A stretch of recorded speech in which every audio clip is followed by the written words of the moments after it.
जय हिंद साथियों। संत कबीर विद्यापीठ PG college के ऑफिशियल यूट्यूब चैनल पे आपका स्वागत है। पिछले क्लास में हमने डिस्कस किया था अंडरस्टैंडिंग द लर्निंग, अधिगम को समझना, और उस पर आधारित हमने 40 क्वेश्चन पिछली क्लास में डिस्कस कर दिया है।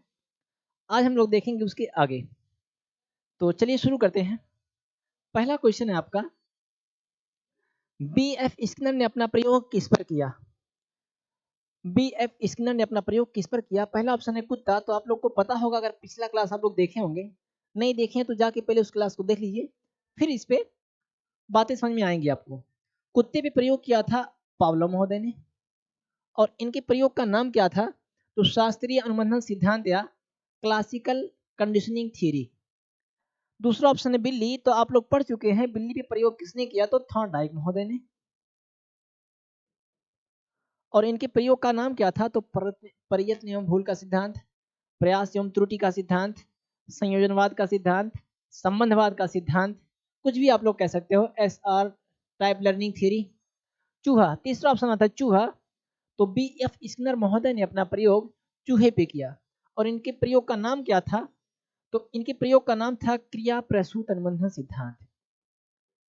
क्रिया प्रसूत अनुबंधन सिद्धांत, ऑपरेंट कंडीशनिंग थ्योरी। क्रिया का मतलब होता है बाबू क्रिया, प्रसूत का मतलब होता है उत्पन्न होना। इनके प्रयोग में इन्होंने बताया कि क्रिया स्वयं करता है, पुनर्बलन उसके सामने नहीं होता है, मात्र अनुक्रिया करेगा। उस अनुक्रिया पे जब सही अनुक्रिया करेगा तो उसके बदले में उसको रीइंफोर्समेंट मिलेगा, यानी पुनर्बलन, और उसी आधार पे वो अपना काम सीख लेता है जो करना है। ठीक है ना? आइए एक नजर डाल लेते हैं इनके प्रयोग पे। भाई पिछड़ा फोटो डाउनलोड किए थे कि नहीं आप लोग? ठीक, इंपोर्ट इमेज डाउनलोड, ठीक है भाई, चलिए धन्यवाद आप लोग का। देखिए इन्होंने जो अपना प्रयोग किया वो चूहे पे किया, और उसके लिए इन्होंने एक पिंजरा बनाया, और इस पिंजरे का नाम इन्होंने रखा, इस पिंजरे का नाम इन्होंने रखा था क्या? पिंजरे का नाम था क्रिया प्रसूत अनुबंधन कक्ष। क्रिया प्रसूत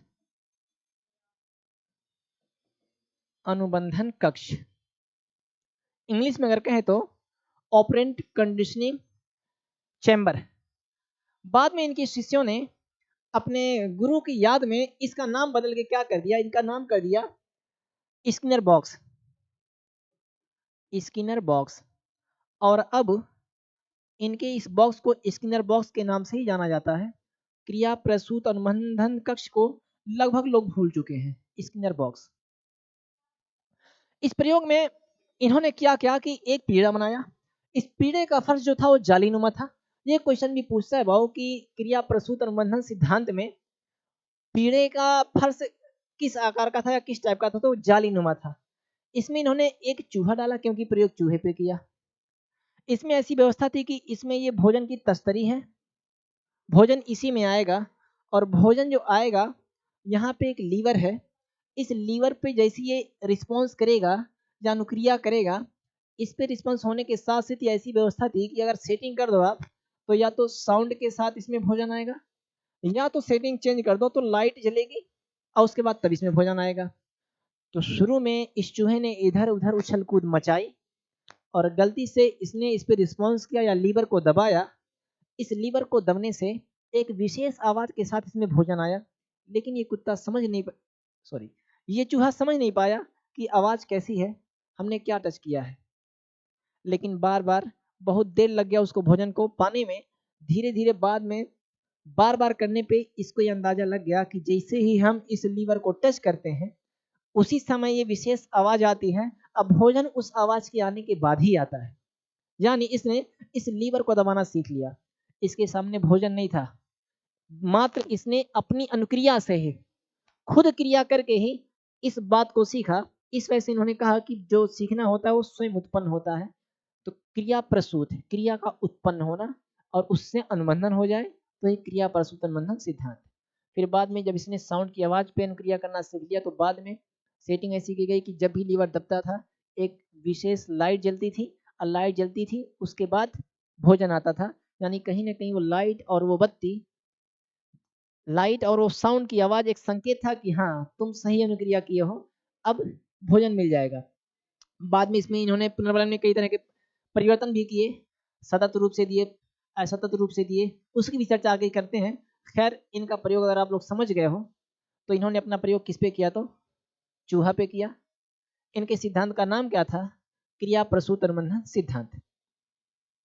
दूसरा क्वेश्चन है आज का, क्रिया प्रसूत अनुबंधन सिद्धांत का प्रतिपादन किसने किया, तो बिना कुछ सोचे समझे स्किनर महोदय ने किया। बी एफ स्किनर, इनका पूरा नाम है B F Skinner. B F, B for Burrhus, F for Frederick, और स्किनर तो है ही है, बी एफ स्किनर। ठीक है ना, मैक्सिमम जगह बी एफ स्किनर ही मिलता है क्योंकि स्किनर नाम के अन्य बहुत सारे भी मनोवैज्ञानिक हैं। हॉल ने अपना प्रयोग किस पे किया, तो नीड रिडक्शन थ्योरी। थॉर्नडाइक ने प्रयोग किस पे किया, तो प्रयत्नोन्मूलन का सिद्धांत बिल्ली पे। कॉहलर ने अपना प्रयोग किस पे किया, तो इन्होंने अपना प्रयोग चिंपैंजी पे किया। इसे भी हम लोग को पढ़ना है, चिंपैंजी एप्स वन मानुस। ठीक है ना, अगला क्वेश्चन चल देखते हैं। बी एफ स्किनर ने सिद्धांत दिया, यानी इनके सिद्धांत का क्या नाम था, ऑप्शन ए है संयोजनवादी सिद्धांत। बताओ ये किसका है, थॉर्नडाइक का। प्रसूत अनुबंधन सिद्धांत, ये है इनका बी एफ स्किनर महोदय का। शास्त्रीय अनुबंधन सिद्धांत, ये किसका, तो ये है पॉलो महोदय का, जो कि कुत्ते पे किया गया। सामाजिक अधिगम सिद्धांत, ये है अल्बर्ट बंडूरा जी का, और इन्होंने ये प्रयोग बच्चों को लेकर एक विशेष मूवी दिखा के किया। इनके प्रयोग को जाना जाता है पोपो डॉल के नाम से भी। ठीक है ना, और ये अपने प्रयोग पे ये सिद्ध किए कि बच्चे वही सीखते हैं जो देखते हैं, यानी अधिगम अनुकरण द्वारा होता है, जो कि समाज में देख के होता है। ठीक है ना, तो बी एफ स्किनर का सिद्धांत का नाम क्या था, क्रिया प्रसूत अनुबंधन सिद्धांत। इसके अलावा इनके सिद्धांत के अन्य नाम भी हो सकते हैं। अन्य नाम क्या है, तो पहला क्रिया प्रसूत अनुबंधन सिद्धांत, दूसरा साधनात्मक अनुबंधन सिद्धांत, साधनात्मक अनुबंधन सिद्धांत, उत्सर्जित अनुबंधन सिद्धांत, उत्सर्जित अनुबंधन सिद्धांत, नैमित्तिक अनुबंधन सिद्धांत, नैमित्तिक अनुबंधन नैमित्तिक अनुबंधन सिद्धांत, या सक्रिय अनुबंधन सिद्धांत, सक्रिय अनुबंधन सिद्धांत, और इसको हम क्या कह सकते हैं, कार्यात्मक अनुबंधन सिद्धांत। कार्यात्मक अनुबंधन सिद्धांत, ये सब नाम किसका है, तो बी एफ स्किनर महोदय का है। तो सिद्धांत कौन सा दिया, तो क्रिया प्रसूत अनुबंधन सिद्धांत। ये क्वेश्चन यूपी टेट में पूछा जा चुका है। बी एफ स्किनर के सिद्धांत का क्या नाम है, तो सक्रिय अनुबंधन सिद्धांत, अभी अभी हम लोग देखे। उत्सर्जित अनुबंधन सिद्धांत, ये भी इन्हीं का नाम है, ऑप्शन सी पे है, ए तथा बी दोनों, यानी इनके प्रयोग का नाम ये भी है, ये भी है। अन्य चार नाम दिए हैं, वो आप लोग नजर बना के रखना उस पर। अगला, क्रिया प्रसूत अनुबंधन का दूसरा नाम क्या है, समीपस्थ अनुबंधन सिद्धांत, बिल्कुल नहीं। नैमित्तिक अनुबंधन सिद्धांत, प्राचीन अनुबंधन सिद्धांत, या चीन अनुबंधन सिद्धांत। ये क्वेश्चन भी यूपी में पूछा हुआ है बाबू।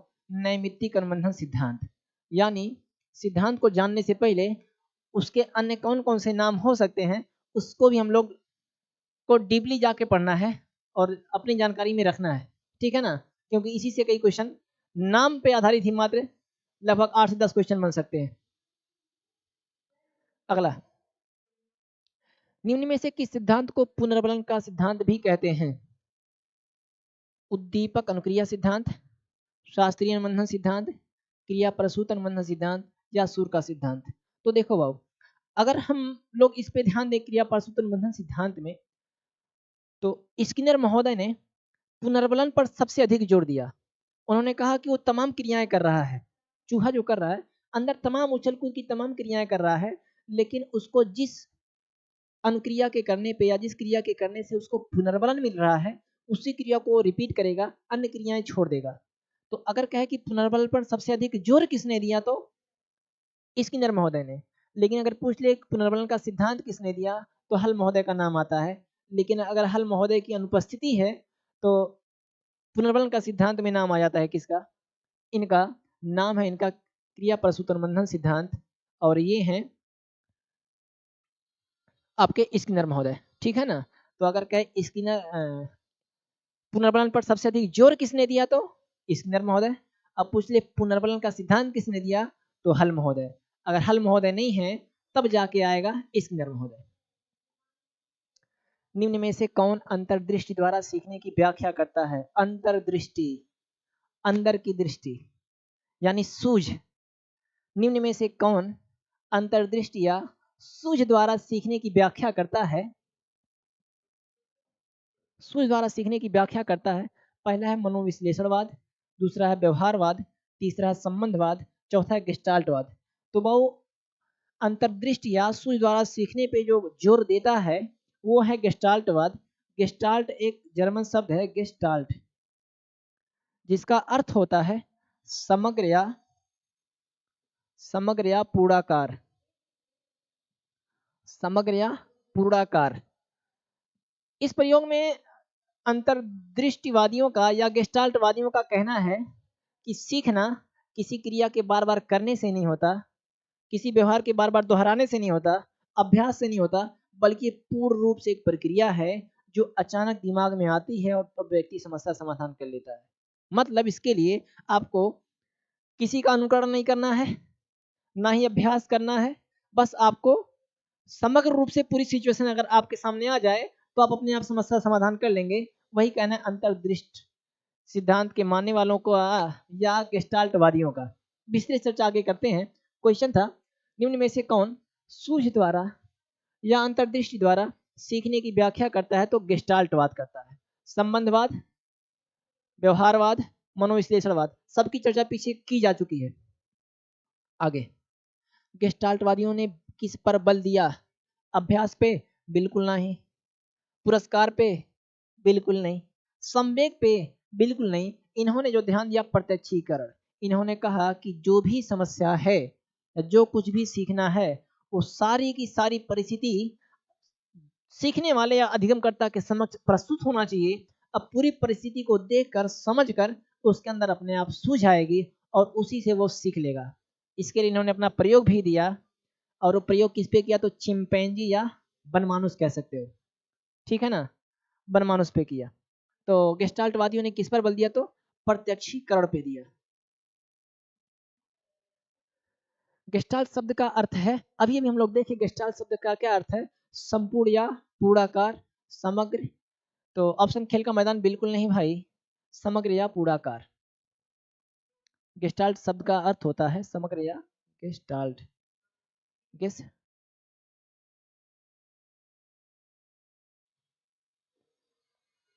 गेस्टाल्ट इसका अर्थ होता है समग्र या पूर्णाकार। आंशिक नहीं, इनमें से कोई नहीं। ऑप्शन जाएगा बी वाला, यानी गेस्टाल्ट शब्द का अर्थ है समग्र या पूर्णाकार। गेस्टाल्ट मनोविज्ञान की आधारशिला किसने रखी? तो गेस्टाल्ट मनोविज्ञान की आधारशिला जो रखी वो थे आपके मैक्स वर्दीमर। मैक्स वर्दीमर महोदय क्या थे? तो इन्होंने ही गेस्टाल्ट मनोविज्ञान या संज्ञानवाद सिद्धांत की आधारशिला रखी, और इस पे आधारित जो प्रयोग हुए वो प्रयोग किए कोहलर महोदय, ओल्फगंग कोहलर। इनके सहयोगकर्ता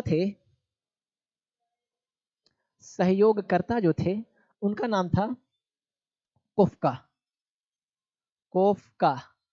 पूरा नाम था कर्ट कोफ्का। इनका पूरा नाम था ओल्फगंग कोहलर। प्रयोगकर्ता ये थे। खोजकर्ता कौन थे? खोजकर्ता थे मैक्स वर्दीमर, प्रयोगकर्ता थे कोहलर, असहयोगकर्ता थे कोफ्का। यानी इन तीनों का अगर नाम लें तो सहयोग तब करें जब हम आपको मान रहे तब है ना। यानी अगर पूछा जाए कि संज्ञानवादी या गेस्टाल्टवादी मनोवैज्ञानिकों में नाम आता है तो वर्दीमर का भी नाम आएगा, कोहलर का भी नाम आएगा और कोफ्का का भी नाम आएगा। आ रही बात समझ में? ठीक है ना। इसी के साथ एक नाम और आता है कर्ट लेविन। ई पहला नाम ये, दूसरा नाम ई, तीसरा नाम ई, और चौथे व्यक्ति ये थे जो पक्का कट्टर संज्ञानवादी या गेस्टाल्टवादी मनोवैज्ञानिकों में इन लोग का नाम आता है। और कर्ट लेविन ने अपना सिद्धांत दिया था क्षेत्रवादी सिद्धांत, क्षेत्रवादी सिद्धांत, ठीक है ना। इसकी भी चर्चा हम लोग करेंगे आगे। तो क्वेश्चन था आधारशिला किसने रखी, तो वर्दीमर ने। उससे संबंधित प्रयोग किसने किया, तो कोहलर ने। सहयोग करता थे कुफ्का, और कर्ट लेविन भी इन्हीं के समर्थक थे, तो इन्होंने क्षेत्रवादी सिद्धांत दिया। प्रयोग किस पे किया उसके भी हम लोग चर्चा आगे कर रहे हैं। गेस्टाल्टवादी सिद्धांत के प्रवर्तक कौन है, तो वही क्वेश्चन है लगभग, मैक्स वर्दीमर, बस शब्द अलग हो जा रहे हैं, ठीक है ना। पावलोव, तो पावलोव शास्त्रीय अनुबंधन सिद्धांत, थॉर्नडाइक प्रयत्न एवं भूल का सिद्धांत, प्रयास एवं त्रुटि का सिद्धांत, बीएफ स्किनर क्रिया प्रसूत अनुबंधन का सिद्धांत। उसको सर, हाँ, तो प्रवर्तक कौन थे, तो मैक्स वर्दीमर। धन्यवाद।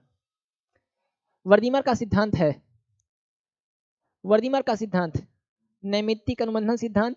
नैमित्तिक अनुबंधन सिद्धांत किसके सिद्धांत का नाम है, तो यह है स्किनर महोदय के सिद्धांत का नाम, नैमित्तिक या साधनात्मक अनुबंधन सिद्धांत। और भी कौन स्किनर, बी एफ स्किनर, ठीक है। बेस्ट फ्रेंड वाला बी एफ नहीं है ये, ना ही बॉयफ्रेंड वाला बी एफ है, ब्यूरस फ्रेडरिक स्किनर। अंतर्दृष्टि का सिद्धांत यही वर्निमर का सिद्धांत क्या है, अंतर्दृष्टि का सिद्धांत। क्रिया प्रसूत अनुबंधन सिद्धांत ये कौन दिया, इन्हीं का नमूना है। सामाजिक प्रबंधन सिद्धांत या सामाजिक अधिगम अधिगम सिद्धांत ये दिए थे बंडूरा। तो ऑप्शन था वर्दीमर का सिद्धांत है, तो कौन सा है, अंतर्दृष्टि का सिद्धांत। कोहलर निम्न में से किससे संबंधित हैं, कोहलर हो गए, कुफ्का हो गए, कर्ट लेविन हो गए, या मैक्स वर्दीमर हो गए। इन सब का सिद्धांत किससे है, अभिप्रेरणा के सिद्धांत से, ना भाई ना। विकास के सिद्धांत से नहीं, व्यक्तित्व के सिद्धांत से बिल्कुल नहीं, अधिगम के सिद्धांत से। अधिगम के सिद्धांत, देखो वो अधिगम के सिद्धांत में, अधिगम के सिद्धांत में दो तरह का सिद्धांत हम लोग को देखने को मिलेगा। पहला व्यवहारवादी सिद्धांत, व्यवहारवादी सिद्धांत, और दूसरा संज्ञानवादी सिद्धांत, संज्ञानवादी सिद्धांत।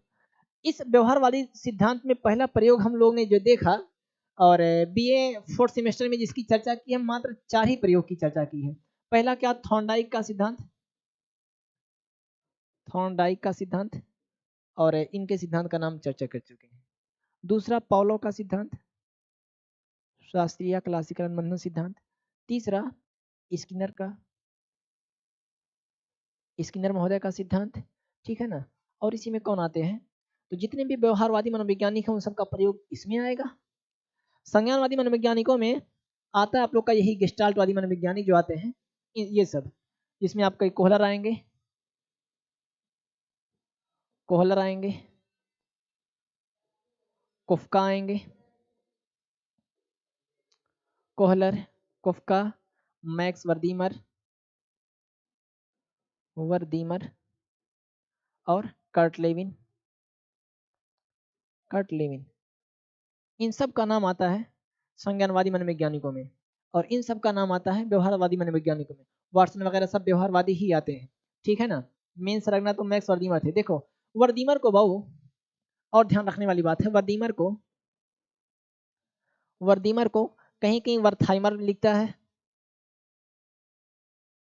वर्थाइमर, कहीं कहीं वर्दाइमर, कहीं कहीं वर्थीमर, और कहीं कहीं वर्दीमर, अलग अलग नाम से देता है। क्यों ऐसा देता है, क्योंकि इनकी स्पेलिंग अगर आप देखोगे, अब प्रोनाउंसिएशन करने में जो अलग अलग बुक के जो राइटर हैं वो अपने अपने हिसाब से इसका प्रोनाउंसिएशन किए। देखो अलग अलग नाम से इसका प्रोनाउंसिएशन किए।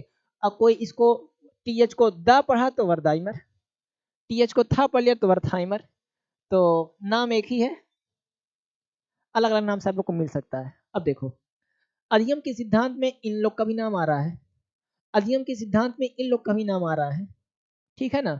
क्वेश्चन आप लोग का क्या था बाबू, कि क्वेश्चन ये था कि कोहलर निम्न में से किससे संबंधित है, तो कोहलर किससे संबंधित है। पहला तो अभिप्रेरणा के सिद्धांत थे, नहीं भाई, कोहलर का नाम अभिप्रेरणा के सिद्धांत में आ रहा है, यहाँ से पीछे भागो कोहलर का प्रयोग। तो संज्ञानवादी मनोवैज्ञानिक है, ठीक है, लेकिन किसके अंतर्गत? अधिगम के सिद्धांत के अंतर्गत। यानी अभिप्रेरणा का सिद्धांत तो नहीं होगा, विकास का सिद्धांत नहीं हो सकता, व्यक्तित्व का सिद्धांत नहीं हो सकता, किसमें जाएगा? अधिगम के सिद्धांत से संबंधित है। चाहे कोहलर कहे, चाहे कोफका कहे, स्किनर, पावलोव, थर्नाइक, किसी का भी नाम लेते जाए, अगर अधिगम का सिद्धांत उन्होंने दिया है तो संबंध किससे रहेगा? अधिगम के सिद्धांत में। नेक्स्ट, कोहलर ने अपना प्रयोग किस पे किया? तो कोहलर ने अपना प्रयोग किस पे किया ये देखते हैं। पहला कुत्ता पे किस पे किया, आप लोग बताओ, कमेंट में करके बताओ। कोहलर कुत्ते पे प्रयोग किसने किया, बिल्ली पे प्रयोग किसने किया, और चूहे पे प्रयोग किसने किया? इन्होंने जो प्रयोग किया कोहलर महोदय ने, इन्होंने चिंपैंजी पे किया। इंग्लिश में इसको कहते हैं एप्स। एप्स पे आइए इनका प्रयोग भी देख लेते हैं, है क्या? एप्स, पहली बात तो ये एप्स जो है ये मानो हम लोग बनने से पहले बनमानुष ही थे, अगर हिस्ट्री देखा जाए तब। तो ये मानव के बहुत नजदीक पाया जाता, तो कहा था ये आदमी का पटदार है, बहुत दूर का नहीं है ये, हम लोग के परिदार में ही आएगा ये चिंपैंजी या कोहलर ही, ठीक है ना, क्योंकि हम लोग इससे पहले जो थे वही। अच्छा, इन्होंने जो अपना जो प्रयोग किया इसका फोटो है कि नहीं? एक मिनट, इमेज,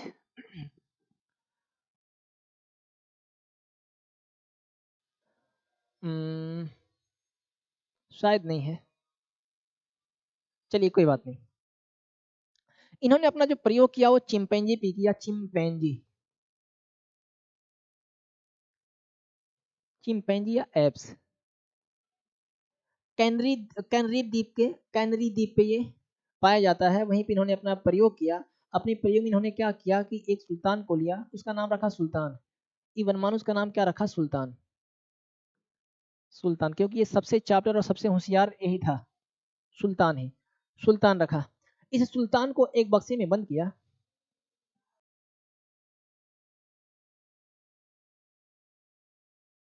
चलिए, ये हो गया आप लोग का, ये हो गया इनका बक्सा। बक्सा लग रहा है कि नहीं भाई? हाँ, ये बक्सा हो गया, इसके आगे बंद कर दिए। इस बक्से में इन्होंने इस चिंपैंजी को बंद किया। तो चिंपैंजी कैसे बनेगा भाई? चलो कोशिश करते हैं। मान लो ये चिंपैंजी है, और इन्होंने इसके लिए क्या किया, ऊपर से इसकी सीलिंग से केलों का गुच्छा निकाल दिया, केलों का गुच्छा, केलों का गुच्छा लटका दिया। और इसकी हाइट इतनी ऊपर थी कि ये हाथ से आसानी से ना पा सके केलों को। उसके लिए इन्होंने अंदर क्या रखा, एक बक्स, छोटे छोटे बक्से अंदर छोड़ दिए कि ये इन बक्सों का प्रयोग करते हुए इस पे चढ़ के इसको प्राप्त कर सकता है। यानी पूरी की पूरी परिस्थिति इसके सामने रख दी। इसकी समस्या क्या थी कि इसको प्राप्त करना है, और समस्या का समाधान भी इसके सामने उपस्थित कर दिया गया। इस वजह से इस प्रयोग को क्या कहा जाता है? प्रत्यक्षीकरण का सिद्धांत। मतलब सारी समस्या इसके सामने प्रत्यक्ष कर दिया जाए। गेस्टाल्टवादियों का कहना है कि प्रत्यक्षीकरण के परिणाम स्वरूप ही अधिगम होता है। अब इसको बस ये सीखना है कि हाँ हम इस पे चढ़ेंगे तो ही पा जाएंगे, ठीक है ना। तो उछाल कूद मचाई, नहीं पाया, अचानक थक हार कर बैठ गया। अचानक इसके अंदर सूझ आई, इसके अंदर क्या आई? सूझ आई। और सूझ आते ही इसने क्या किया, तुरंत इस बक्से पे खड़ा हुआ और उस केले को प्राप्त कर लिया। और सूझ को इन्होंने नाम दिया आहा अनुभव। आहा अनुभव, इन्होंने ये नहीं कहा कि इसको सूझा, इन्होंने कहा इसको आहा अनुभव, आहा अनुभव हुआ, और तुरंत इसने चढ़ के प्राप्त कर लिया। आगे के प्रयोग में इन्होंने इसको टफ बनाने के लिए इसकी हाइट और ऊपर कर दी, और साथ में ऐसी व्यवस्था बनाई कि एक बक्से पे चढ़ के ना बल्कि दो दो बक्से रख दिया, और दोनों बक्सों को जोड़ के जब इस पे खड़ा होगा तब जाके इसको ये फल मिलेगा, ठीक है ना। तो शुरू में तो एठू पे चढ़ना भाग जान गया है, उस पे चढ़ के कूद रहा है, उछल कूद मचा रहा है, लेकिन केला पा नहीं रहा है। बाद में फिर इसको आहा अनुभव हुआ, और उसने एक बक्से के ऊपर उठा के दूसरा का बक्सा रखा, उस पे चढ़ के तब केले को प्राप्त किया, ठीक है ना। तो इन्होंने अपनी बात को सत्य रखने के लिए जो प्रयोग किया वो उसी के अनुरूप चल रहा था कि हाँ समस्या इसके सामने है, और ये समस्या को अपने सामने प्रत्यक्ष पाके अपने हिसाब से पूरी की पूरी परिस्थिति का आकलन करके समस्या समाधान अचानक कर लेता है। जहां व्यवहारवादियों का कहना है कि अधिगम धीरे धीरे होता है, इन लोग का कहना कि अधिगम धीरे धीरे नहीं होता। सीखने की प्रक्रिया धीरे धीरे नहीं होती, अचानक होती है। ठीक है ना। इसको और आगे बढ़ाने के लिए उन्होंने क्या किया कि अब केला अंदर ना रख के केले को बाहर रखना शुरू किया। केला अंदर नहीं रहेगा। अब केला आएगा बाहर, तो उस केले को मिटा दिया जाए। कब तक मिटाएंगे भाई? चलिए इस केले को मिटा दे रहे हैं यहाँ से। अब ये केला इन्होंने बाहर रखना शुरू किया।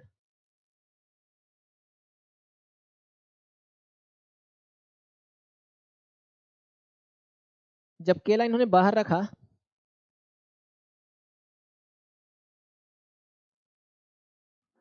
इस केले को इन्होंने बाहर रखा, ये सुल्तान को अंदर ही रखा। सुल्तान यहाँ खड़ा है, अरे सुल्तान है ना, सुल्तान यहाँ है, केला अब आ गया बाहर, यहाँ केला है ये। चलिए केला ही आप लोग समझिएगा, केले का गुच्छा यहाँ रख दिया गया बाहर, और इतनी दूरी पे था ये कि ये केला ये अपने हाथ से नहीं पा सकता था। ये थोड़ा दूर था कि यहाँ से ये यहाँ कोने में आ जाए तब भी ना पाए, थोड़ा दूर था। और इसके लिए इन्होंने अंदर क्या रख दिया, एक छड़ी रख दी, एक छड़ी रख दी। अब ये इसके बीच से निकलने का प्रयास कर रहा है, पैर से खींचने का प्रयास कर रहा है, पैर उठा के खींच रहा है, हाथ डाल के पा रहा है, नहीं खींच पा रहा है क्योंकि उसके पहुंच से दूर रखा ही गया था। तब फिर वो थक हार मान के बैठ गया। फिर क्या अनुभव होगा, आहा अनुभव की अनुभूति होगी।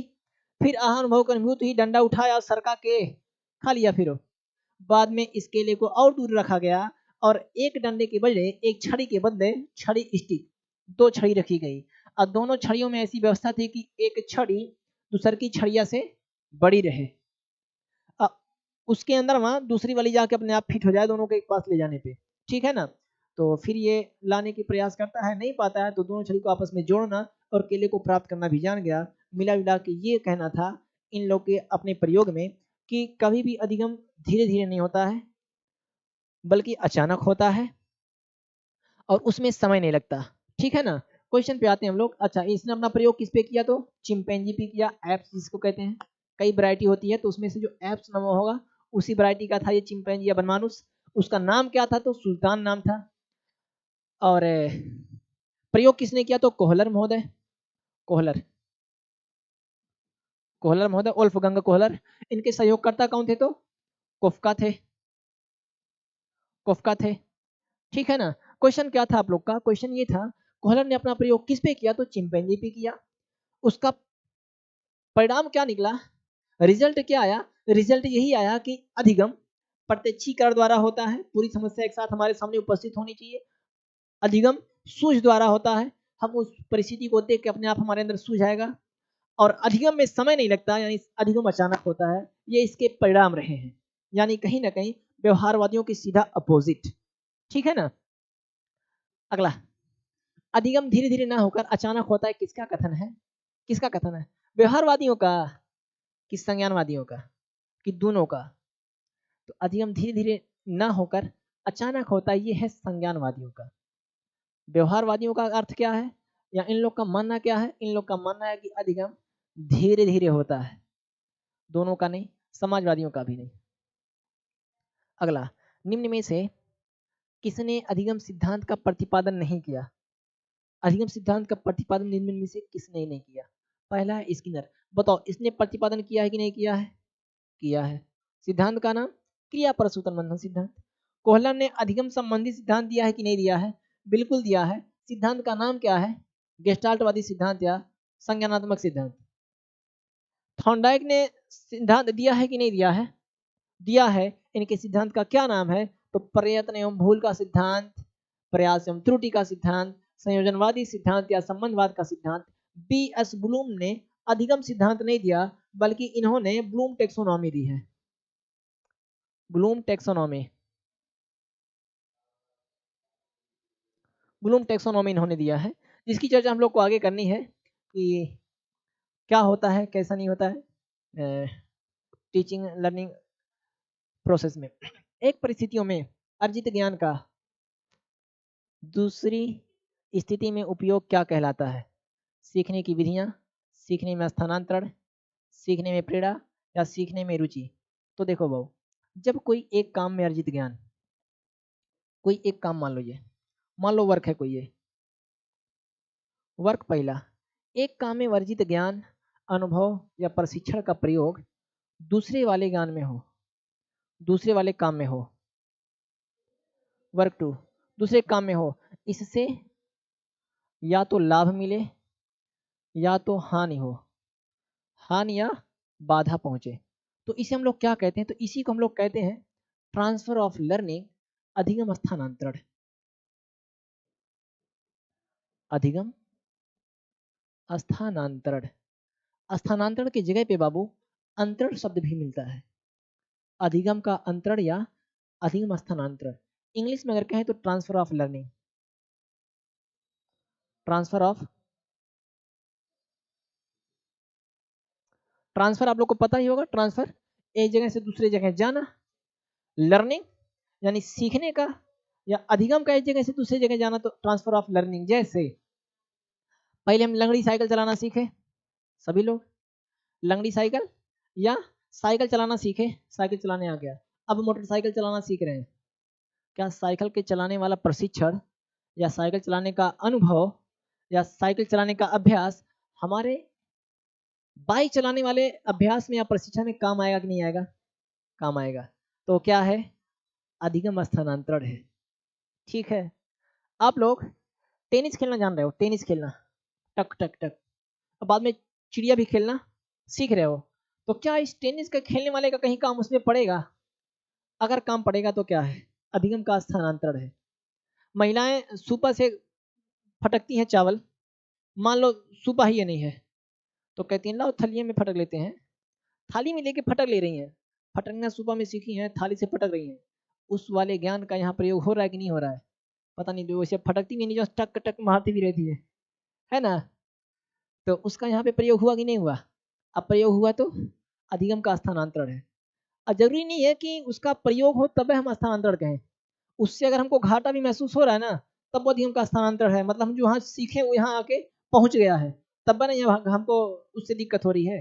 जैसे हम यहाँ गाड़ी चलाना सीख लिए हैं, हमको बाइक चलाने आता, गाड़ी चलाने आता है चरपहिया, जाके अमेरिका में अगर हम गाड़ी चलाएं तो वहाँ स्टीयरिंग सीधा उल्टा बढ़ेगा, उल्टा मिलेगा तो दाएं हाथ देने के बजाय बाएं हाथ दे रहे हैं, इससे बाधा होगी ना भाई। हम यहाँ चला के गए थे, वहाँ ससुराल दाएं जाना था बाएं चले गए, या दाएं हाथ देना था, मतलब बाधा उत्पन्न हुई। इसका मतलब यहाँ वाली सीखी हुई चीज आपके साथ वहां भी पहुंची है, यानी ट्रांसफर ऑफ लर्निंग वहां हो रहा है। तो अधिगम का स्थानांतरण किसे कहते हैं, या अधिगम अंतरण किसे कहते हैं? जब एक परिस्थिति में अर्जित ज्ञान दूसरी स्थिति में प्रयोग हो, तो उसी को कहते हैं अधिगम का स्थानांतरण या ट्रांसफर ऑफ लर्निंग, अधिगम अंतरण। ठीक है ना? इसका ऑप्शन क्या आ जाएगा? आप तो समझ गए होंगे आप लोग, सीखने का स्थानांतरण या सीखने में स्थानांतरण, ऑप्शन नंबर बी। ठीक है, अगला क्वेश्चन क्या है? किस अधिगम मनोवैज्ञानिक ने बाल अधिगम विकास में पुरस्कार को महत्व नहीं दिया? तो अधिगम विकास में देखो, थॉर्नडाइक के सिद्धांत में भी इन्होंने पुरस्कार दे रहा था, बाहर क्या रखी थी? मछली, पुरस्कार है। पावलोव ने क्या रखा था? भोजन, घंटी बजाए टनटना के भोजन दिए, पुरस्कार है। स्किनर महोदय भी जैसे वो लीवर को दबाया, साउंड बजाए या लाइट जलाए, लेकिन दिए क्या? भोजन, पुरस्कार है। लेकिन गुथरी ने अपने प्रयोग में पुरस्कार को महत्व नहीं दिया, और गुथरी आप लोग के सिलेबस में है नहीं, बीए फोर्थ सेमेस्टर में, तो उसका इसी वजह से विस्तार से चर्चा नहीं किए। ये जान लो गुथरी भी एक अधिगम सिद्धांत दिए थे, और इन्होंने भी अपना प्रयोग बिल्ली पे किया था। अब बिल्ली को एक ऐसे पिंजरे में बंद किया था कि जो शीशे का बना होता था, उस पिंजरे का, इस पिंजरे का दरवाजा भी एक लीवर के टच होने से, अगर इसमें कोई भी बॉडी पार्ट टच होगा, तुरंत इसका दरवाजा खुल जाएगा। अब पूरा का पूरा शीशा से था ये। बिल्ली निकलने के लिए प्रथम बार उसका जो बॉडी पार्ट इसमें टच हुआ, अगर हाथ टच हो गया, तो बिल्ली इससे बाहर निकलना उसी हाथ को छुआ के दरवाजा खोलना सीखेगी। अगर गलती से उसका पूंछ टच हो गया है, दरवाजा खुल गया, तो वो बिल्ली दरवाजा खोलने का जो तरीका सीखेगी, अब पूछिए छुआ के ही दरवाजा खोलना सीखेगी। ठीक है ना? और इसमें इन्होंने कोई पुरस्कार की प्रावधान नहीं रखा था, पुरस्कार का कोई प्रावधान नहीं था। तो क्वेश्चन ये था किस अधिगम मनोवैज्ञानिक ने बाल विकास में पुरस्कार को महत्व नहीं दिया? तो गुथरी महोदय पुरस्कार को महत्व नहीं देते। निम्नलिखित में से किस एक से शिशु की अधिगम को सहायता नहीं मिलती है या अधिगम नहीं सीख पाता किसी एक के द्वारा? तो बताओ, क्या अनुकरण के द्वारा बच्चा सीख पाता है कि नहीं सीख पाता है? देख के सीखता है, बिल्कुल सीख पाता है। अभिप्रेरणा मोटिवेशन है तो क्या उसको सहायता मिलेगी कि नहीं मिलेगी? बिल्कुल मिलेगी। मोटिवेटेड अगर है बच्चा तो सीखने में उसको सहायता बिल्कुल मिलेगी। स्कूल का बस्ता, स्कूल के बस्ते से कोई सहायता नहीं मिलती भाव। पुरस्कार से भी उसको इन्फोर्समेंट मिलता है, रीइंफोर्समेंट पुनर्बलन मिलता है, पुरस्कार मिलता है, तो सोचता अब की बार और करेंगे और बढ़िया मिलेगा। ठीक है ना? मिला जुला के स्कूल का बस्ता है, उसकी कोई भूमिका नहीं है सिखाने में। उसके अंदर जो किताब है ना, किताब उसकी चर्चा करता तो शायद उसकी भूमिका होती है, विषय वस्तु की भूमिका होती है, कैसी है कैसी नहीं है।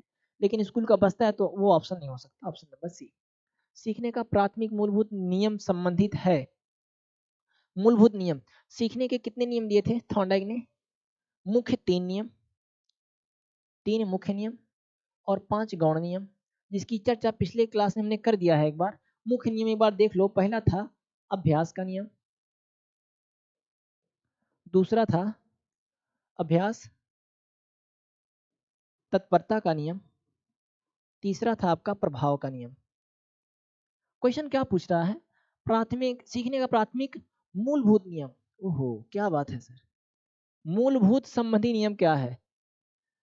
अभ्यास कार्य से अभ्यास का नियम भी आ गया, परिणाम की अपेक्षा, प्रशंसा से, चलिए तत्परता से।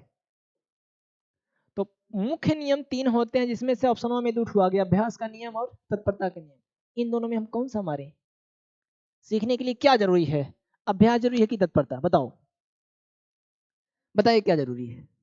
तो देखो बाबू, इन्होंने बताया पहले कि अभ्यास का नियम। तो अभ्यास पे इनकी आलोचना हुई। आलोचना इस बात से हुई कि भाई बहुत सारी ऐसी चीजें जिसको बार बार अभ्यास करने पे भी नहीं आता है।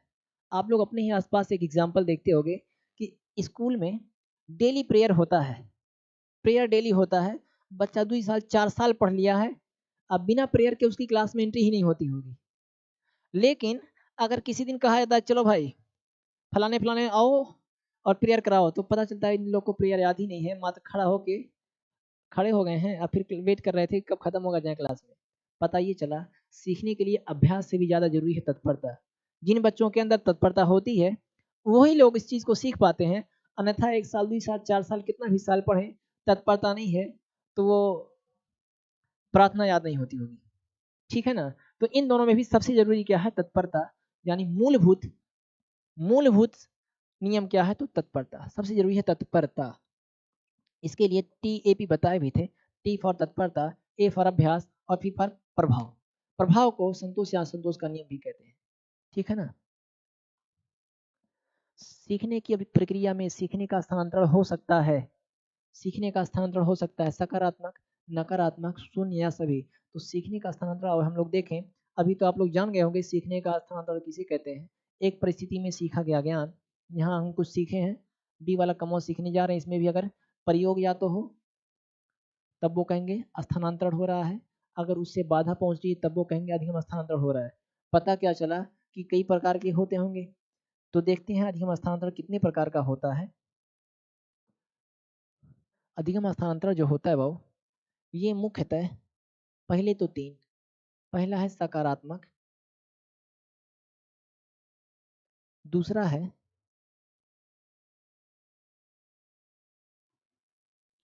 पहला है सकारात्मक, दूसरा है नकारात्मक अधिगम स्थानांतरण, नकारात्मक, और तीसरा आपका आता है शून्य अधिगम स्थानांतरण। शून्य अधिगम स्थानांतरण। सकारात्मक अधिगम स्थानांतरण किसे कहते हैं? जब हम किसी एक काम में, मान लो एक वर्ग है, एक काम सीख के दूसरा काम सीखने जा रहे हैं, इससे इस काम को सीखने में या तो हमको सहायता मिल रही हो या इससे हमको कुछ ना कुछ लाभ मिल रहा हो, तो क्या कहलाएगा? सकारात्मक अधिगम स्थानांतरण।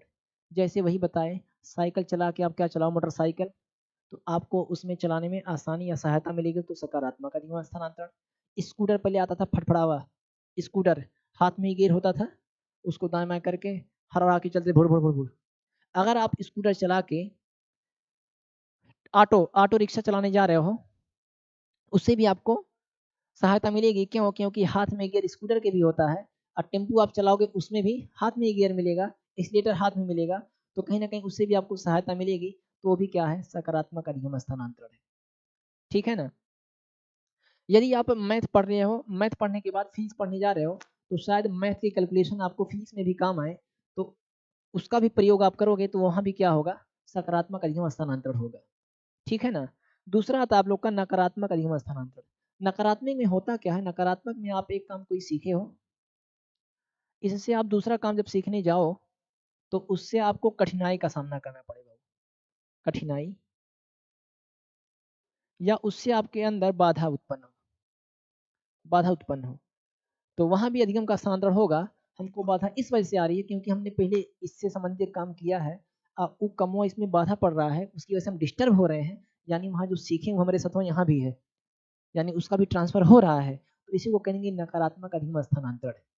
इसके अंतर्गत क्या होगा? आप लोग हिंदी में पढ़ो, हिंदी में कितने लिंग? द्विलिंग, पुल्लिंग, स्त्रीलिंग। संस्कृत पढ़ने जाओगे तो उसमें मिलेगा 3 लिंग, स्त्रीलिंग, पुल्लिंग, नपुंसक लिंग, ऐसा कुछ। तो बाधा हुई, हम कहेंगे अरे भाई हिंदी हम पढ़े तो द्विलिंग, इसमें 3 लिंग, बाधा हुई, यानी अधिगम का स्थानांतरण हो रहा है। कौन सा अधिगम स्थानांतरण? नकारात्मक अधिगम स्थानांतरण। इतना ही नहीं, इंग्लिश में पढ़ने जाओ तो 4 लिंग मिलेगा शायद इंग्लिश में, है ना? स्त्री, पुरुष, न्यूट्रल और डुकाइट फोर होता है, इंग्लिश वाले एक्सरसाइज डिस्कस करें, उसमें 4 लिंग। यानी एक चीज जो पढ़े हैं, दूसर के मिल जाए तो वहाँ बाधा उत्पन्न हो रहा है, तो नकारात्मक अधिगम स्थानांतरण। हम लोग यहाँ ड्राइविंग करने के बाद जाएं बाहर, अमेरिका या विदेश, यूरोपीय कंट्रीज में, वहाँ अगर हम लोग गाड़ी चलाएं, तो हम लोग को यहाँ दाएं स्टीयरिंग था, वहाँ बाएं स्टीयरिंग था, तो कुछ दिक्कत होगी गाड़ी बैलेंस करने में, वहाँ भी अधिगम स्थानांतरण होगा। तो कौन सा होगा? नकारात्मक अधिगम स्थानांतरण। ठीक है। तीसरा जो आप लोग का आता है शून्य अधिगम स्थानांतरण। शून्य अधिगम स्थानांतरण से तात्पर्य है कि अधिगम का ना तो प्रयोग हो, ना तो उससे लाभ हो, ना तो उसका हानि हो, यानी अधिगम स्थानांतरण की अनुपस्थिति से है। शून्य अधिगम स्थानांतरण से तात्पर्य अधिगम अंतरण की अनुपस्थिति। अधिगम अंतरण लिखने आप लोग स्थानांतरण समझना, अधिगम अंतरण की अनुपस्थिति से है। अधिगम स्थानांतरण की अनुपस्थिति है, मतलब कोई ना उससे लाभ हो ना हानि हो, तो अधिगम स्थानांतरण शून्य होगा। जैसे हम गाड़ी चला के जाएं, बाइक चलाना हमको आता है, अब ना ही जाएं खेलने, तो क्या उस बाइक चलाना जो सीखे उसका वहाँ कुछ लाभ मिलेगा? नहीं। कुछ हानि होगी? नहीं। क्या है? शून्य अधिगम स्थानांतरण है। आप हिंदी पढ़ने के बाद, हिंदी पढ़ने के बाद कोई दूसरा सब्जेक्ट पढ़ने जाओ, अच्छा हिंदी पढ़ने के बाद संस्कृत पढ़ने जा रहे हो, लाभ मिलेगा तो सकारात्मक अधिगम स्थानांतरण। हिंदी पढ़ने के बाद मैथ लगाने जाओ, 2+2 भागा 2 कितना आएगा? तो क्या हिंदी आप पढ़े हो, उसमें 2+2 भागा 2, इसमें उस हिंदी का यूज पड़ेगा? नहीं। क्या हिंदी की वजह से इसमें लाभ मिला? नहीं। क्या इससे हिंदी पढ़ने की वजह से इसमें कुछ हानि हुई? नहीं। तो हिंदी का इसमें क्या कोई अधिगम स्थानांतरण हुआ? नहीं। तो शून्य अधिगम स्थानांतरण। ठीक है ना? आप बैट बॉल खेल रहे हो, बैट खेलने के बाद आप जाओ टेनिस खेलने लगो, क्या आप बैट बॉल खेल रहे थे, उसका यहाँ कुछ लाभ होगा टेनिस में? नहीं। क्या कुछ हानि होगी? नहीं। तो कौन सा अधिगम स्थानांतरण? शून्य अधिगम स्थानांतरण।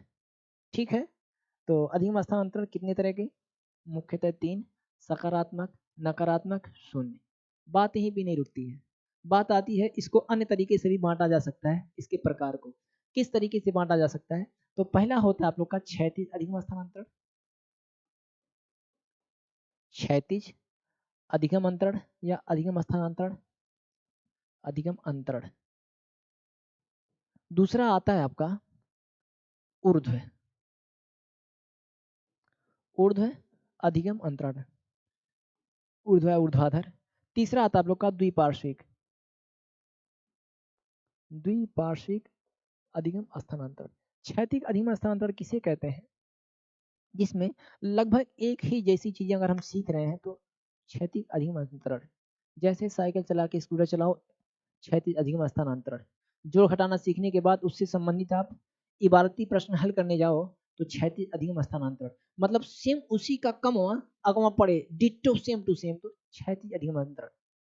ऊर्ध्व अधिगम स्थानांतरण में होता क्या है, उसी से संबंधित उच्च स्तरीय स्थितियों में आप जाओ, उसी से संबंधित उच्च स्तरीय चीजें सीखो, तो उसमें ऊर्ध्व अधिगम स्थानांतरण, जैसे स्कूटर चलाने के बाद चरपहिया चलाना सीखो, अधिगम स्थानांतरण तो होगा, ऊर्ध्व वाला कहलाएगा। ट्रैक्टर चलाने के बाद आप ट्रक चलाने जाओ, अधिगम स्थानांतरण होगा, लेकिन ऊर्ध्व अधिगम स्थानांतरण होगा। मतलब पहला लगभग सेम स्थिति मिले तो क्षैतिज अधिगम स्थानांतरण, का खा गा पढ़ने के बाद कपरम का मैं खाली काम पढ़ने जाओ तो वहां क्षैतिज अधिगम स्थानांतरण होगा। अब वहीं ऐसी चीजें जैसे पॉलिटी पढ़ने के बाद लोग प्रशासन पढ़ने जाओ तो क्षैतिज अधिगम स्थानांतरण, लेकिन उसी से संबंधित उच्च स्तरीय चीजें पढ़ने जाओ, उसका लेवल बढ़ते जाए तो ऊर्ध्व अधिगम स्थानांतरण। तीसरा आता है द्विपार्श्विक अधिगम स्थानांतरण। द्विपार्श्विक, द्विपार्श्विक देखो व्यक्ति का जो बॉडी पार्ट होता है, ऐसा मान लो ये व्यक्ति है, इसको आप लोग बीचों बीच से अगर फाड़ोगे तो एकदम लगभग बराबर दो भाग में बटेगा। एक ठू है दहिना वाला भाग, एक ठू है बायां वाला भाग, ये दायां भाग, ये बायां पार्ट, लगभग दो बराबर पार्ट में बांट सकते हैं। तो जब व्यक्ति के शरीर के किसी एक हिस्से में लिया गया प्रशिक्षण, अनुभव या अभ्यास दूसरे शरीर के दूसरे हिस्से से काम करे तो उसे कहते हैं द्विपार्श्विक अधिगम स्थानांतरण। जैसे अगर हम दाहिने हाथ से लिखना सीखे हैं, उसी का यूज हम बाएं हाथ से भी कर रहे हैं, द्वि, तो दाएं से सीखे थे बाएं से भी कर ले जा रहे हैं, तो ये कौन सा अधिगम स्थानांतरण होगा, द्विपार्श्विक अधिगम स्थानांतरण। हम दाहिने हाथ से गेना फेंकना जान रहे हैं, बाएं हाथ से गेना फेंकना अगर सीख रहे हैं तो कौन सा अधिगम स्थानांतरण, द्विपार्श्विक। अगर हम राइट हैंडेड बैट्समैन है, दाहिने ओर से खेलना जान रहे हैं, और देखे कि सब लोग हमारे लेगे पे हम बढ़िया खेल रहे हैं, लेगे पे फील्डिंग लगा दिया, तो क्या करते हैं गांव वाले, बाएं ओर से खेलना शुरू में लाओ, सीखे हैं तो दाहिने ओर से खेलना, मारना शुरू कर दिए बाएं ओर से खेलना, मतलब दाहिने ओर का हम प्रशिक्षण लिए हैं, प्रयोग बाएं तरफ से वही डीआई में मारेंगे, तो कौन सा अधिगम स्थानांतरण होगा, द्विपार्श्विक अधिगम स्थानांतरण। दाहिने हाथ से हम बैडमिंटन खेल रहे हैं, फिर थक गए, हाथ दर्द कर रहा है, लेकिन खेलेंगे जरूर, तो रख देंगे, दूसरा का लेके खेलने लगेगा, दोबारा मिलेगा नहीं, तो बाएं हाथ से खेलना शुरू कर दें। यानी एक हाथ से तो हम सीखे हैं, दूसरे के हाथ से उसका प्रयोग कर रहे हैं, तो कौन सा अधिगम स्थानांतरण, द्विपार्श्विक अधिगम स्थानांतरण। बताओ अब इस अधिगम स्थानांतरण में किसी को दिक्कत हो तो बताओ, कुछ बचा, कुछ भी नहीं बचा, ठीक है ना। सोरेनसन की एक परिभाषा आती है अधिगम स्थानांतरण से संबंधित कि किसी आदत या अभिवृत्ति का एक परिस्थिति से दूसरी परिस्थिति में प्रयोग ही अधिगम स्थानांतरण है। परिभाषा याद करना होगा तो याद कर लेना, कॉन्सेप्ट अगर याद है तो परिभाषा में कुछ रखबे नहीं किया है। आते हैं अगले क्वेश्चन पे। एक बालक जो साइकिल चलाना जानता है, मोटरसाइकिल चलाना सीख रहा है, यह उदाहरण है क्षैतिज अधिगम अंतरण का, अधिगम अंतरण का, द्विपार्श्विक अधिगम अंतरण का, या कोई भी अधिगम अंतरण का नहीं। तो देखो अगर साइकिल चलाना जान रहा है, मोटरसाइकिल चलाना सीखेगा, तो पहली बात तो वो अधिगम अंतरण होगा ही होगा, तो ये गलत है। द्विपार्श्विक, क्या मोटरसाइकिल दाहिने बाएं हाथ से चलाई जा सकती है, दाहिने बाएं दाहिने ऐसा कुछ नहीं, तो ये भी तो होगा ही नहीं। जब शरीर के किसी एक हिस्से का प्रशिक्षण शरीर के दूसरे हिस्से में प्रयोग हो तब द्विपार्श्विक होगा। यहाँ पे मोटरसाइकिल चलाने की बात है, अधिगम स्थानांतरण का उदाहरण होगा, लेकिन कौन सा अधिगम स्थानांतरण, तो क्षैतिज अधिगम स्थानांतरण। लगभग सेम परिस्थितियों में उसका ट्रांसफर हो रहा है, तो क्षैतिज अधिगम स्थानांतरण। अगर वही कहा गया होता मोटरसाइकिल चला रहा है, कार चलाना सीख रहा है, ये क्वेश्चन पूछा है यूपी टेट कि कोई बच्चा मोटरसाइकिल चलाना जान रहा है, वो कार चलाना सीख रहा है, उस व्यक्ति में अधिगम स्थानांतरण होगा, तो ऊर्ध्व अधिगम स्थानांतरण, उच्च स्तरीय प्रशिक्षण ले उसी संबंधित तो ऊर्ध्व। जब मानव शरीर के एक भाग को दिए गए प्रशिक्षण का अंतरण दूसरे भाग में हो जाता है तो इसे कहते हैं कौन सा बुआ, द्विपार्श्विक, ठीक है ना, क्षैतिज नहीं होगा, ऊर्ध्व नहीं होगा, द्विपार्श्विक। यदि पूर्व ज्ञान व अनुभव का नए प्रकार के सीखने में सहायता करता है तो उसे क्या कहते हैं, पूर्व ज्ञान व अनुभव नए प्रकार के सीखने में, नए प्रकार के अधिगम में यूज हो तो उसे क्या कहते हैं, अधिगम स्थानांतरण। देखो नकारात्मक प्रशिक्षण स्थानांतरण नहीं, प्रयोग हो रहा है ना, तो सकारात्मक। पूर्व ज्ञान अनुभव नए प्रयोग में सीखने में सहायता करे, और जब सहायता करता है तो क्या करता है, सकारात्मक, जब बाधा डालता है तब नकारात्मक, ठीक है ना। कोई सहायता कोई बाधा ना डाले तो शून्य, यहाँ पे सहायता कर रहा है तो सकारात्मक प्रशिक्षण अंतरण। अधिगम का स्थानांतरण सर्वाधिक होता है, अधिगम का सर्वाधिक स्थानांतरण कब होता है? ऑप्शन पे देखते हैं, समान परिस्थितियों में, असमान परिस्थितियों में, दोनों में या किसी में भी नहीं।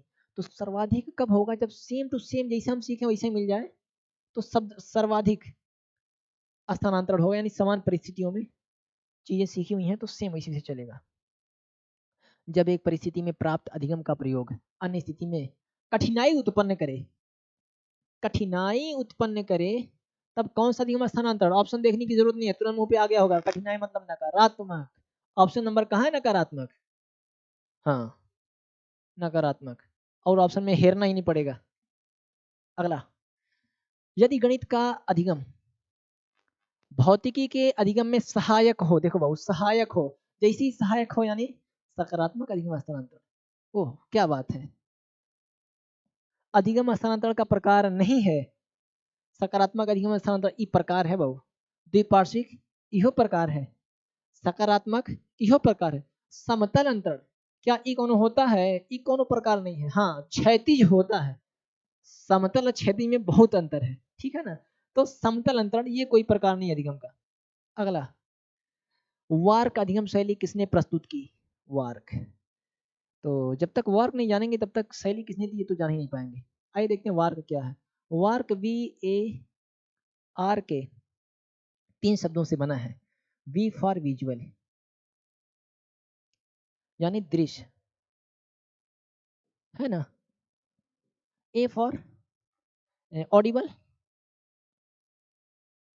यानी ऑडियो से संबंधित, श्रवण, श्रवण या कर्ण, सुन के। R का मतलब होता है read and right, read and right, पढ़ना लिखना। और K फॉर है काइनेस्थेटिक, काइनेस्थेटिक, काइनेस्थेटिक। ये सीखने की शैली जो दी है ये दिए थे पाउलो नील फ्लेमिंग। नील फ्लेमिंग में ये वार्क अधिगम शैली को प्रस्तुत किया और इन्होंने कहा कि जो अधिगम होता है इसको इस विधा द्वारा हम दे सकते हैं। कुछ अधिगम होगा जो दृश्य देख के होगा, कुछ अधिगम होगा जो ऑडिबल सुन के होगा, कुछ अधिगम होगा जो पढ़ और लिख के दोनों का सम्मिलित होगा, कुछ होगा काइनेस्थेटिक यानी क्रियाकलाप द्वारा होगा, ठीक है ना। इसकी विस्तृत भी चर्चा हम लोग को करनी है, खैर इतने में क्लियर हो गया सुन के। यानी काइनेस्थेटिक का मतलब क्रियाकलाप द्वारा भी अधिगम होता है, पढ़ लिख के भी होता है, सुन के भी अधिगम होता है, सुन के भी सीखा जा सकता है, देख के भी सीखा जा सकता है। तो इन्होंने बताया कि सबसे अधिक अधिगम या प्राइमरी लेवल पे जो अधिगम होता है वो प्राइमरी लेवल पे जो अधिगम कराया जाए वो काइनेस्थेटिक या क्रियाकलाप के द्वारा कराया जाए, ठीक है ना। और 4 से 8 तक के बच्चों को जो अधिगम होता है, 4 से 8 तक के बाल्यावस्था में, वो होता है विजुअल द्वारा। और 9 से 12 तक की जो शिक्षा दी जाए, 9 से 12 तक की शिक्षा के लिए वो ऑडिबल और रीड एंड राइट द्वारा शिक्षा प्रदान की जाए या अधिगम कराया जाए, जिससे वो अधिक प्रभावशाली होगा। तो यही था वार्क अधिगम शैली किसने प्रस्तुत की? तो ये दिए थे फ्लेमिंग, नील फ्लेमिंग ने दिया था। क्या क्या दिया था? V for visual, A for Audible, R for read and right और K फॉर काइनेस्थेटिक, ठीक है ना। आते हैं अगले क्वेश्चन पे। तो ये चीजें हम लोग की लगभग 17 क्वेश्चन थी, ये हम लोग जो डिस्कस कर रहे थे बाबू। देखो 4th सेमेस्टर का जो तीसरी यूनिट थी आपकी अंडरस्टैंडिंग द लर्निंग, अधिगम को समझना, अगर आप लोग दोनों क्लास देख लिए हो तो हमको उम्मीद है कि अधिगम बढ़िया समझ में आ गया होगा। सीखना किसे कहते हैं, अर्थ परिभाषा क्या है, प्रकार कितने हो सकते हैं, सिद्धांत कौन कौन दिया। आप लोग के सिलेबस में 4 सिद्धांत था, चारों की चर्चा हम लोग कर चुके हैं। इसके अतिरिक्त एक VAR के नया नया जुड़ा है आप लोग में, तो इसकी भी चर्चा हो ही गई है। अधिगम स्थानांतरण की भी चर्चा हो गई है। तो ये आप लोग का कंप्लीट तीसरी यूनिट आज हो जाती है। अगली क्लास में हम लोग डिस्कस करेंगे 4th सेमेस्टर की ही शिक्षा शास्त्र के चौथी यूनिट जो भी है उस पर चर्चा करेंगे, ठीक है ना। उसमें 3-4 टॉपिक एक साथ हैं, सब एक ही यूनिट में दिया गया है, तो सबकी चर्चा बारी बारी से होगी। आज के लिए इतना ही। आप लोग चैनल को लाइक करो, सब्सक्राइब करो, शेयर करो। मिलते हैं अगली क्लास में। जय हिंद।